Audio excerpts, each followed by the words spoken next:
Convido a igreja para a leitura da palavra que será feita nesse instante no Evangelho de Mateus, capítulo 7, versículos de número 36 até 50. Evangelho de Lucas, capítulo 7, verso 36 a 50.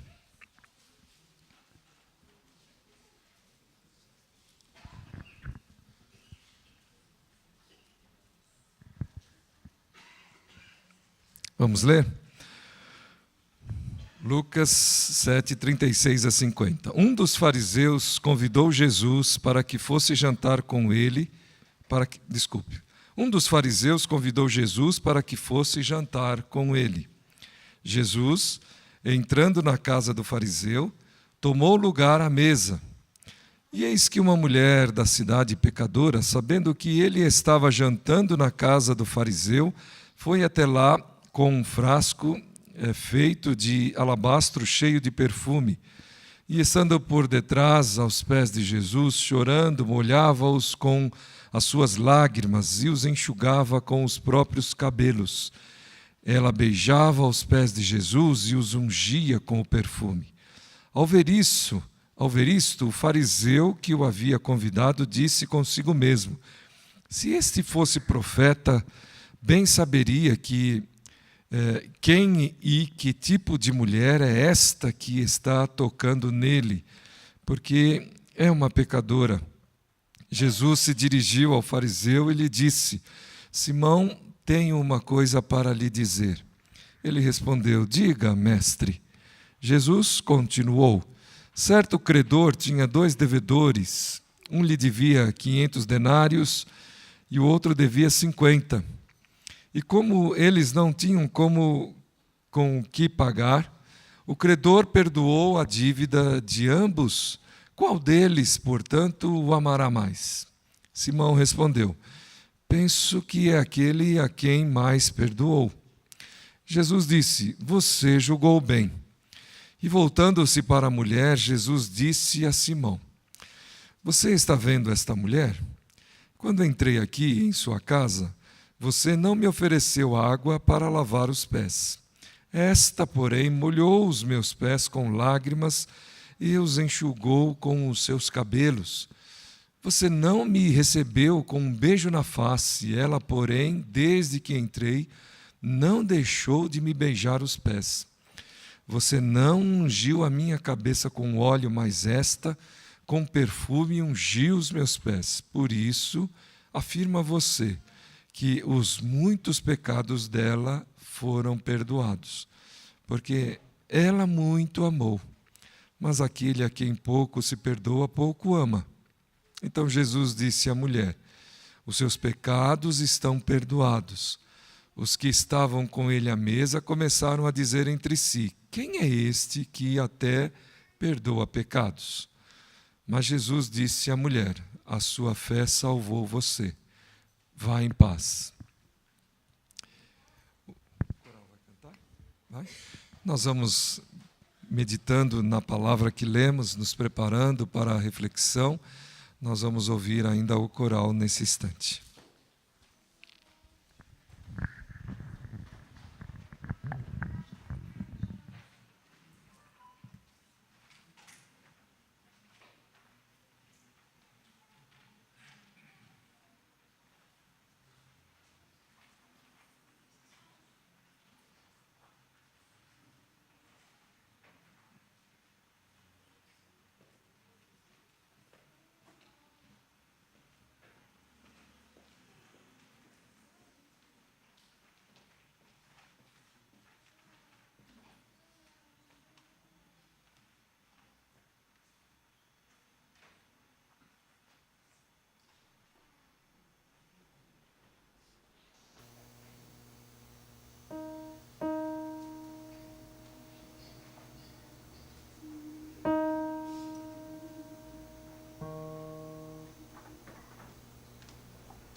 Uma oração. Senhor, nós agradecemos pela Tua palavra e por tudo que já pudemos participar nesta noite até aqui e pedimos que o Senhor fale ao coração da igreja, bondoso Pai, fale aos nossos corações, usa-nos como tem usado a cada um de todos que têm participado, conduzido, orientado este culto. É para Ti, Pai, que aqui estamos, para a Tua adoração, e nós agradecemos pedindo as Tuas misericórdias na meditação da palavra. Que o Teu Espírito esteja conosco em nome de Jesus. Amém. Durante a semana nós meditávamos a respeito do tema que foi discutido na escola bíblica pela manhã, na classe de adultos, que falava a respeito do juízo temerário, ou do perigo de nós julgarmos as pessoas. E um dos textos que serviu, para a nossa reflexão é este que acabamos de ler. Então, ele está inserido nesse tema porque é uma coisa interessante. Talvez Lucas tenha sido o único evangelista a escrever a respeito desse episódio. Há um similar, há um parecido, que alguns autores, alguns comentaristas identificam ser este o mesmo, que acontece em outra oportunidade, mas há outros comentaristas que entendem que este é singular, ou seja, somente Lucas teria escrito este episódio, teria narrado, registrado esse episódio, porque a sua intenção é falar a respeito do juízo temerário, ou dos julgamentos que se lançavam a respeito de Jesus. Por exemplo, nos versos 33 até o verso 35, Jesus faz uma lembrança do julgamento que era feito a respeito dele. Só para que os irmãos recordem, e vamos ler. Pois veio João Batista não comendo pão nem bebendo vinho, e vocês dizem, ele é demônio. Veio o Filho do Homem comendo e bebendo, e vocês dizem, eis aí um glutão e bebedor de vinho, amigo de publicanos e pecadores. Mas a sabedoria é justificada por todos os seus filhos. Muito bem. Então, vejam aí, Jesus está interrogando as pessoas a respeito do juízo que eles fazem das diversas situações, e podemos observar como esses juízos guardam por trás de suas sentenças, de suas penas, de suas exposições, muito dos interesses pessoais, Então, por isso, julgar é sempre muito perigoso, falávamos pela manhã. Julgar a Jesus, então, é algo tremendamente arriscado, na história e por parte dessas pessoas. Contrariamente à questão do julgar a Jesus, nós gostaríamos de falar sobre convites nesta oportunidade. Por aquilo que os irmãos leram, ouviram, se ainda se lembram, quantos convites há nesse texto narrado? Fala-se de quantos convites? Um, ok? Ela nem está com o texto aberto, Então ela lembrou da leitura que foi feita. Mas os irmãos podem observar aí. Vamos ver se até o fim nós identificamos mais de um. A Carmen falou que é um. E nos parece que um, pelo menos, é muito claro aqui, Logo no versículo 36, quando lemos, nós observamos que Jesus foi convidado por um fariseu para fazer uma refeição, um jantar com ele na sua casa. Há também comentaristas que falam que esses episódios, esses eventos eram verdadeiras festas nos tempos de Jesus, quando uma autoridade fazia um convite para um banquete, para uma refeição, muita gente ia para aquele lugar. E nós podemos observar que, de certa forma, aconteceu isso, há muita gente ali presente. Talvez até gente que não tenha sido convidado, e os irmãos podem identificar quem, está presente aí. Mas o que nós queremos meditar primeiramente? A importância de convidar a Jesus. A importância de nós convidarmos a Jesus. Aquele fariseu convidou a Jesus para ir jantar, para comer, para fazer uma refeição com ele. Ele levou ele para a sua casa para que ele pudesse ali fazer esta refeição. Talvez ele não tivesse a medida exata do que isso representaria, do que isso representava. Nós hoje já temos um tempo favorável para identificarmos qual é o benefício de nós convidarmos a Jesus. Convidarmos a Jesus para uma refeição, convidarmos a Jesus para um café, convidarmos a Jesus para um passeio, convidarmos a Jesus para ser nosso orientador, enfim, realizarmos um convite a Jesus para que Ele faça parte do nosso dia, por exemplo. Foi interessante, o Eduardo, na sua oração, não sei se os irmãos prestaram atenção, ele disse: boa noite, Jesus. Boa noite, Jesus. Dá esta expressão a ideia de que é alguma coisa cotidiana, né? Nós dizemos bom dia para o nosso chefe, nós dizemos às vezes bom dia para os nossos familiares quando acordamos, dizemos bom dia para o nosso vizinho quando saímos de casa, nós dizemos bom dia para as pessoas quando nos encontramos com elas, cumprimentamos as pessoas. Isso faz parte de um bom costume, né? De desejar um tempo bom para a pessoa. E também dá a entender que é algo de hábito, corriqueiro, do costume. Quando falamos então bom dia, dá a ideia de que todos os dias nós desejamos isso para alguém. Nós realizamos esse propósito em desejar um bom dia para alguém. É importante que nós pensemos um pouco nisso, se temos convidado Jesus para fazer parte do nosso dia. Por exemplo, quando acordamos, Senhor, me acompanhe. Sem ti, diz a tua palavra, e eu creio, eu nada posso fazer. Se é assim, me acompanhe. Bom dia, Jesus. Eu dormi bem graças a ti. Seria tão importante tê-lo me orientando durante este dia. Mas talvez a gente pense o seguinte também: mas como que eu vou fazer isso? Jesus não está sentado à direita de Deus Pai? E Ele não disse que Ele só voltaria no final da história? Sim, é verdade, né? É uma realidade que as Escrituras também nos ensinam e nós acreditamos e nós cremos. Mas nós devemos nos lembrar também que Ele disse assim, que Ele estaria conosco até a consumação da história. Como isso se daria, né? Se Ele vai voltar no dia da consumação da história, e Ele disse que só faria isso no dia da consumação da história.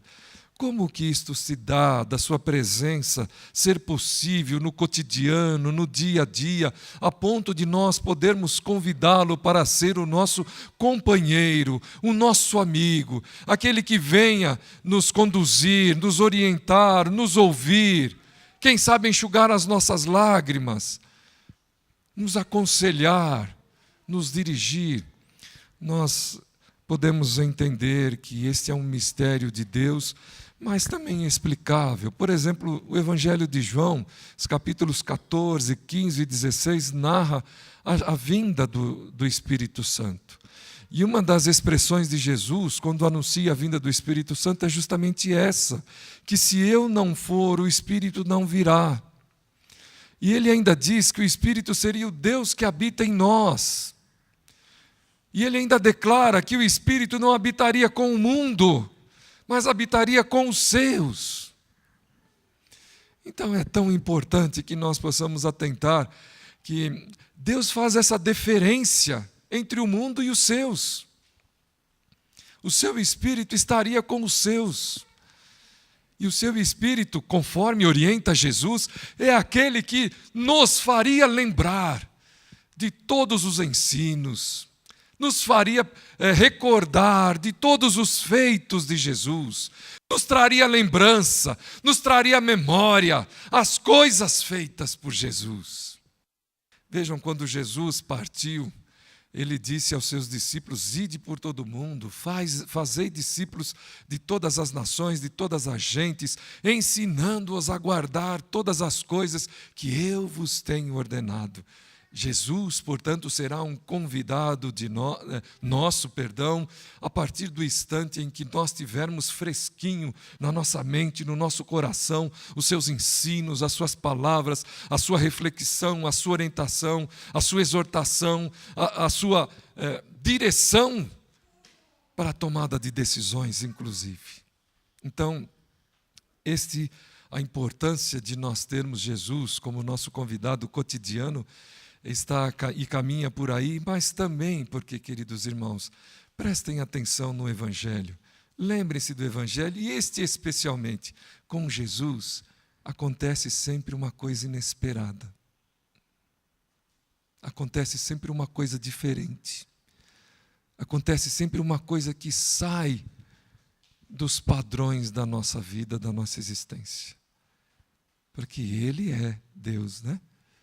Porque Ele é Senhor. E Ele faz como quer, quando quer, da forma que quer, e em nós e age através de quem quer. Então, se nós podemos aí adequar, né, acordar todos essas lembranças dos seus ensinos, essas recordações de suas palavras, dos seus feitos, da ideia de que Ele é o nosso Senhor e que Ele quer ser o nosso Senhor, conduzir a nossa vida, a nossa palavra, os nossos pensamentos, sem nos abafar, sem tirar a nossa personalidade, mas moldando o nosso caráter a cada dia e a cada instante. Com certeza, é, sem sombra de dúvidas, muito importante nós convidarmos a Jesus. Por enquanto, estamos falando de um convite, né? O convite do fariseu. O fariseu convidou Jesus para entrar na sua casa e para se alimentar com ele. Lembram-se que nós lemos lá no Apocalipse? Eis que estou à porta e bato. Se alguém ouvir e abrir a porta, eu entrarei e cearei com ele.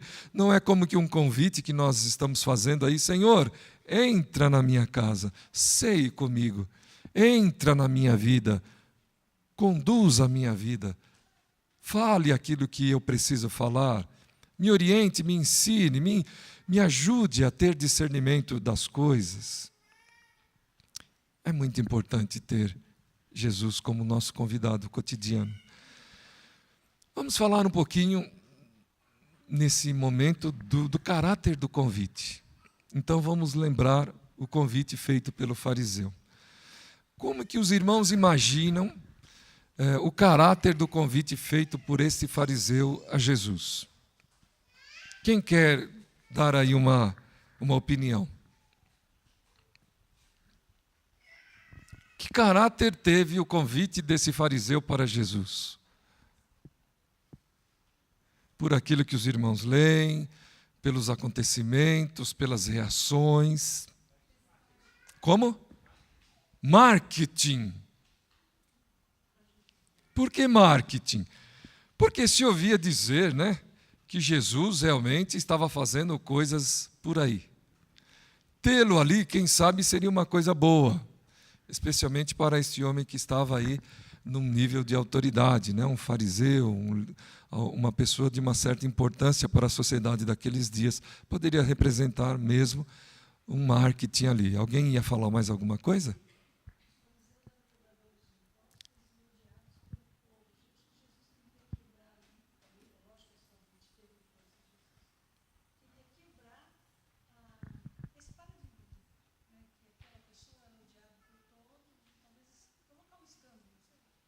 Irmã, permita-me, me desculpe fazer uma correção. Na verdade, o fariseu não cobrava imposto, não. Ele reclamava dos cobradores de impostos. Ele reclamava dos publicanos. Isto, os publicanos que eram os cobradores de impostos, né? Aqueles que, como Zaqueu, né? Que era um cobrador de impostos. E os fariseus, eles viviam realmente criticando Jesus, porque Jesus, viu no texto anterior, entrava na casa dos publicanos, comia com os publicanos, e eles eram cobradores de impostos, agentes do governo, agentes de César. E os fariseus não aceitavam muito isso, não. Tá bom? Então, nesse sentido, não seria talvez um caráter do fariseu ali. Mas talvez a gente pudesse, então, ficar com a questão do marketing, né? Porque olha a reação do fariseu em certo momento. Se ele fosse o quê, irmãos? Profeta. Não seria importante para ele ter um profeta em casa? O que os irmãos acham? Não seria bom para vocês, para nós, receber um profeta em casa? Seria ótimo. O profeta era alguém importante. O profeta fazia coisas boas. O profeta curava. O profeta trazia a vontade de Deus. O profeta falava as coisas de Deus. Então, receber um profeta em casa seria ótimo para o marketing e para muitas outras coisas. Quem sabe o profeta poderia fazer alguns milagres aí, né? Na minha casa. E tantas outras coisas que o profeta, sabe-se, era tido como feitor naqueles dias no meio da nação de Israel. A história profética é muito linda, ela é belíssima. Ela vai muito além do que as expectativas do povo mesmo, ela é belíssima, né? Então seria muito importante para aquele homem ter Jesus como convidado especial na sua casa. Quem sabe realmente ele era esse profeta de que se falava por aí, de que as pessoas diziam, de que as pessoas anunciavam, seria muito bom. Mas é importante também nós pensarmos que um caráter de convite nesse sentido não pode ser uma coisa boa. Por isso, para nós é importante pensarmos se os nossos dias não são ávidos também de convites a Deus com estas intenções, com estes propósitos. Muitas vezes, queridos irmãos, convites assim não concluem-se ou não se confirmam com os propósitos primeiros, né? A realização, o evento em si não se estabelece da maneira como se teve a intenção na hora do convite. E é o que nós gostaríamos que os irmãos pudessem perceber nesse trecho aqui. Vejam só, quando Jesus contou aquela parábola para ele, para o fariseu, ele respondeu certinho. Mas eu acho que ele se arrependeu de responder certinho. O que os irmãos acham? Eu acho que ele se arrependeu. Quando ele disse assim, olha, quem foi mais perdoado ama mais. Ele está falando contra ele mesmo. Então é aí que nós entramos talvez na percepção de que há um outro convite presente, né? O fariseu convidou Jesus para entrar na sua casa, para fazer uma refeição com ele, talvez com esse interesse, talvez por conta, né, dos acontecimentos, talvez com esta ideia. Mas há um outro convite sendo feito aí nesta hora. Não há, irmãos? Há um convite sendo feito por quem não foi convidado, que é a mulher pecadora. Esta mulher está fazendo um convite para Jesus. Esta mulher está convidando Jesus para fazer parte não de uma refeição, para fazer parte não de um momento, não de um instante, mas esta mulher está convidando Jesus para que ele faça parte da sua vida, da sua existência, da sua maneira, do seu estilo, da sua proposta de vida. Por quê? Porque até ali ela tinha vivido conforme talvez as direções do mundo, conforme as direções da sociedade, conforme as direções dos interesses carnais, conforme as direções da sua vida. Mas aqui, nesse instante, ela diz, ela manifesta, ela se pronuncia através desse convite, dizendo o seguinte: Senhor Jesus, eu estou cansada desta vida. Eu não quero mais viver esta vida. Eu não quero mais esta existência para mim. Eu quero outra vida para mim. E quero que o Senhor faça parte desta outra vida. Eu me curvo diante do Senhor. Eu me rendo ao Senhor. Entra no meu coração. muda a minha existência. Estou cansada de tantas coisas que falam, que dizem a meu respeito, que pensam a meu respeito. Eu quero uma outra existência, eu quero uma vida nova. Há um outro convite sendo feito aqui. E este é um convite com um caráter diferente. Este é um convite com integridade. Este é um convite não feito com segundas intenções. Este é um convite feito com sinceridade, com pureza, apesar dela ser pecadora, apesar dela ser mal vista, apesar dela ser até aqui mau caráter. Há um novo convite para uma proposta de uma vida nova. E o que me garante que isso é verdadeiro? A sequência dos fatos, queridos irmãos. Nós não podemos deixar de atentar o que Jesus disse a respeito dela. Então, isto é algo especial que nós queremos que os irmãos possam atentar nesse texto, nesta noite que nós somos convidados para nos assentar à mesa com Jesus. E para concluir, eu gostaria tão simplesmente de refletir com os irmãos um pouquinho de como Deus acolhe os convites que são feitos a Ele. Como Deus, em Cristo Jesus, Ele lida com os convites que são feitos a Ele. Ele sabia tanto o coração de uma como o coração do outro. Ele sabia, Ele conhece, nós podemos perceber isso claramente, porque lá no seu íntimo o fariseu começou a pensar assim: se ele fosse profeta, como se diz, como eu pensei que fosse, tal, ele reconheceria que esta mulher aí não era para ser tratada do jeito que ela está sendo tratada. Ele reconheceria que ela era uma pecadora. Há quem diga que ela era até prostituta, né? Não é claro, no texto não se diz, mas há quem diga isto. E as prostitutas nesse tempo realmente eram pessoas muito maltratadas naqueles dias, como ainda é nos dias atuais, né? Mas o que nós podemos observar é que ele arrazoou consigo, e Jesus, talvez ele tenha falado no seu pensar, não sei exatamente aqui, né? E Jesus atentou e percebeu aquilo que ele estava pensando.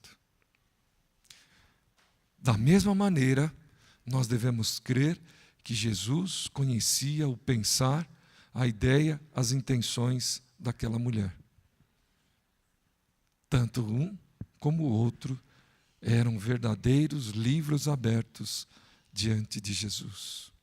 Ninguém, irmãos, ninguém pode viver segredos na presença de Deus.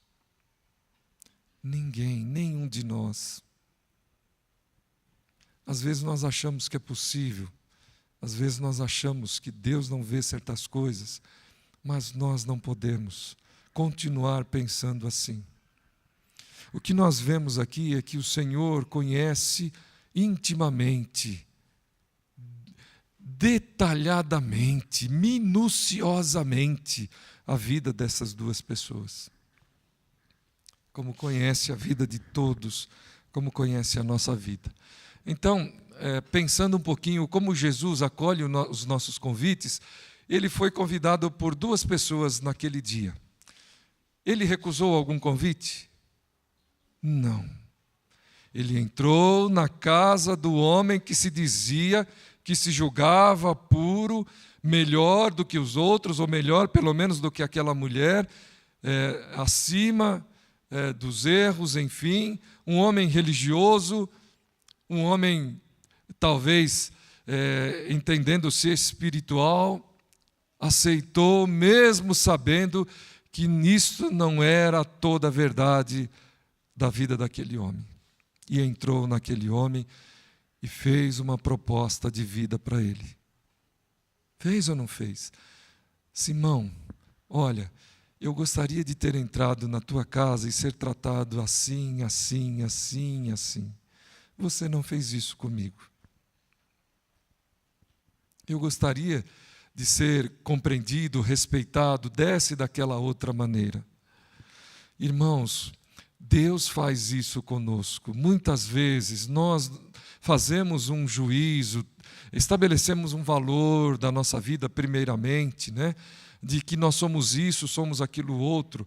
E Deus, mesmo sabendo que nem todas as coisas de que nós julgamos de nós mesmos são verdades, ainda assim Ele se propõe a nos corrigir, a nos orientar, a conduzir-nos de uma forma nova. Deus aceita o nosso convite, mesmo que nós não sejamos aquilo que nós pensemos que somos. Ele aceita o nosso convite para entrar nas nossas vidas. Ele quer fazer parte, portanto, da nossa vida, da nossa existência. E nós podemos perceber também que Ele aceitou o convite daquela mulher, que veio à sua presença, que o reconheceu como Senhor, que o reconheceu como aquele que poderia trazer para ela uma vida nova, uma vida diferente. E Ele aceitou esta proposta da mulher para a sua existência. Jesus aceitou, porque o texto diz assim: a sua fé salvou você. Vá em paz. Irmãos, o que nós precisamos na existência é paz. Às vezes nós somos como esse fariseu e não temos paz. Engana-se, por exemplo, a todos aqueles que nos nossos dias cometem delitos, impiedades, horrores, culpas, tantas coisas horríveis que nós encontramos todos os dias. Falta esta paz no coração dessas pessoas. E o Senhor se propõe a nos dar esta paz. Mas percebam como Ele quer também que nós o convidemos para que Ele seja o agente dessa paz nos corações das pessoas, nos nossos corações. É assim que Jesus lida com os convites que são feitos para Ele. Então, nesta noite, nós estamos sendo convidados para nos assentarmos à sua mesa, porque Ele nos convidou. Há muito tempo atrás, Ele nos convidou para nos assentarmos à sua mesa e vivermos esta vida de salvação e esta vida de paz. Então, que nesta noite, amados irmãos, nós meditemos nestes convites, ou nesse convite, o que nós fazemos e o convite que Ele faz para nós. E que esse texto nos ajude também a pensarmos, a refletirmos como são o desenrolar, né, desses convites na vida das pessoas, nas nossas vidas também, porque aqui nós podemos aprender. Que Deus nos abençoe e nos permita sentarmos à sua mesa em paz. Deus assim nos abençoe. Amém, irmãos. Vamos fazer nesse instante uma oração, depois convidamos o coral. Pai querido, na Tua presença, Senhor, nós aqui estamos e aquecemos e aceitamos o convite que o Senhor nos faz nesta noite para a adoração a Ti, para glorificar ao Senhor. Pai bendito, também nós pedimos que o Senhor faça parte do nosso viver. Nesta hora, Senhor Deus, mais uma vez, quando a Tua palavra foi lida por cada um dos Teus filhos, quando a Tua palavra, Pai, foi objeto da ação do Espírito Santo em cada coração. Pai bendito, agradeço porque o Senhor nos usa como instrumentos, mas muito mais do que isso, o Senhor fala diretamente a cada um. Por isso, no nome bendito de Jesus, que nos convida e a quem queremos nesta hora convidar, nós pedimos que todos os bons resultados desse acontecimento possam ser também a prática do nosso viver, possam acontecer conosco. Pai, nesta hora, nós te pedimos mais uma vez, perdoa-nos, para que nós vivamos uma vida que glorifique e que agrade ao Senhor. Nós queremos, Pai, sermos conhecidos como aqueles que muito amam a Jesus, muito amam ao Senhor, reconhecendo os nossos erros e pecados, mas ao mesmo tempo sabendo que um dia Ele nos disse: os teus pecados estão perdoados, como falou para esta mulher, e que nós não nos recordemos mais, que nós não pensemos que os pecados dos irmãos estão presentes, mas foram esquecidos como foram os nossos, foram deixados para trás como foram os nossos, e não vamos mais ser tratados pelos pecados que cometemos por Jesus. Que também nós não tratemos ninguém pelos seus pecados cometidos, porque se buscaram, se convidaram a Jesus, todos eles foram perdoados. Muito obrigado por nos receber na tua mesa. Nós oramos, Pai, em nome de Jesus. Amém. Vamos ouvir o coral?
Aqui.